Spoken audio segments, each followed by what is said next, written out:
wasn't originally going to do the video on this topic, but I read this verse in the Bible app last night, and it's been gnawing on my mind ever since. Hebrews chapter 10, verse 25. Not forsaking the assembling of ourselves together, as the manner of some is, but exhorting one another, and so much the more, as ye see the day approaching. If you guys remember, I did a video a while back on how it's trouble to have only Christian friends, hanging out with only Christian people, because then you can never reach the unsaved. And it's true, you never will reach the unsaved that way, because it's getting harder and harder to actually get unsaved people to come to church. And a lot of people get caught up in the idea that you got to go to church all the time to believe in God.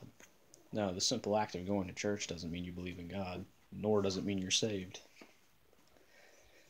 But, on the other hand, it's important not to get distracted and avoid hanging out with other Christians. See, having only Christian friends is a problem, because then you won't interact with the unsaved and try to point them to Christ. But if you don't hang out with other Christians enough, then how are you going to uplift each other? How are you going to receive uplifting? Because God often speaks to us through His Word and other people. And I don't really have a whole lot of words for this video. It's more of today's video I think is going to be more of a food for thought kind of thing.